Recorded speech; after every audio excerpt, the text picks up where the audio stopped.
இது சமூக நீதி பிரச்சனை தான் நாங்க பேசுறோம், அரசியல் பேசல. ஆனா முழுக்க முழுக்க சட்டமன்றத்தில் அரசியலை பத்தியும் கூட்டணி பத்தியும் பேசுறாங்க. நான் பேசுறது ஜி.கே. மணி இன்னைக்கு கேட்டது சமூக நீதி பிரச்சனை, இதான் பேசுறேன். அப்ப சமூக நீதிக்கு இடம் இல்லையா? தந்தை பெரியார் பிறந்த மண்ணுன்னு சொல்றோம், சமூக நீதிக்கு வித்திட்ட மண்ணுன்னு சொல்றோம். அப்ப சமூக நீதி சட்டமன்றத்தில் பேசாம எங்க சாலையில் போய் முச்சந்தில் தான் நான் பேசுறோம். இருக்கிற குறைகள் இங்கதானே சொல்ல முடியும், வேற எங்க போய் சொல்றது? நீங்க நீங்களும் சுட்டி காட்டுறீங்க. பீகார்ல கொடுத்தது சாதிவாரி கணக்கெடுப்பு நடத்தாங்க. சாதிவாரி கணக்கெடுப்பு நடத்துவது என்பது ஒரு பிரச்சனை, இடஒதுக்கீடு வழங்குவது என்பது மற்றொரு பிரச்சனை. நீங்களும் புரிஞ்சுக்கணும். சாதிவாரி கணக்கெடுப்பு நடத்துங்க, அது தனியா பேசுவோம். இடஒதுக்கீடு சரி, இப்ப இடஒதுக்கீட்டை பத்தி இல்லைன்னு சொல்றீங்களே, அப்ப 3 வருஷமா எதுக்கு இவ்வளவு நடத்துறீங்க? எதுக்கு பிற்படுத்தப்பட்ட ஒரு நாளை ஆணையம் நீதி அரசர் பாரதிதாசன் தலைமையில ஒரு குழு அமைச்சுங்கள, இதுக்கு தான் அமைச்சிங்க. அது தப்பா? முதலமைச்சர் தான் அமைச்சாரு, நல்லதுதான். இன்னொன்னு சொல்றாங்க, இன்னைக்கு அரசியல், அதாவது இடைத்தேர்தலை முன் வச்சு இதை பதிவு பண்ணணும்னு நினைக்கிறாங்கன்னு ஒரு அமைச்சர் சரி இன்னைக்கு இடைத்தேர்தல் வந்துருச்சு பேசுறேன். இதுக்கு முன்னால பேசுறேன், நான் போன கூட்டத்தொடரில் பேசுறேன், தொடர்ந்து பேசுறேன். முதலமைச்சர் 50 முறை பேச பார்த்தனே.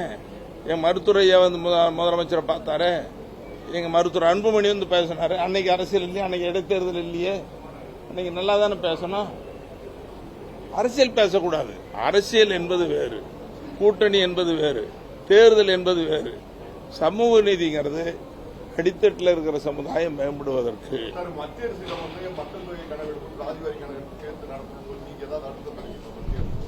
இப்ப சாதிவாரி கணக்கெடுப்பு மத்திய அரசு நடத்தலாம், மாநில அரசு நடத்துறதுக்கு அதிகாரம் இருக்கு.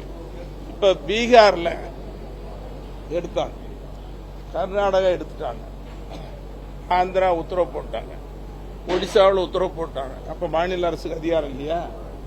பீகார்ல வந்த பிரச்சனை என்னன்னு சொன்னா, அங்க சாதிவாரி கணக்கெடுப்பு நடத்திக்கலாம்னு சொல்லி உச்சநீதிமன்றமே சொல்லிடுச்சு. அதுல தலையிடல. இடஒதுக்கீடு அதிக எண்ணிக்கை போனதுனாலதான் அவங்க சொல்லியிருக்கிறாங்க. அதை நம்ம புரிஞ்சுக்கணும். அமைச்சர்களுக்கும் அரசாங்கத்துக்கும் புரியாம இல்ல, அதை திசை திருப்பறதுக்கு தட்டி கழிக்கிறதுக்கு பேசுறாங்கன்னு தான் நான் நினைக்கிறேன். இல்ல ஒருவேளை மனசு இல்லையே தெரியல. இப்ப இந்த 20% வன்னியர்கள் ஏற்கனவே 10.5 கூடுதலா தான் அனுபவிக்கிறாங்க அப்படின்னு சொல்லி அமைச்சர் சிவசங்கர் கூட குறிப்பிட்டாரு. அப்படி இருக்கும்போது நீங்க கேட்கறது கம்மியா, சரி வன்னியர் சமூக இளைஞர்களுக்கு பாதிப்பு தானே உண்டாக்கும். சரி, கம்மியா கேட்டா கொடுத்துட்டு போங்க. கம்மியா நாங்க கேட்கல, வேணும்னு கேட்கறோம், கொடுங்க.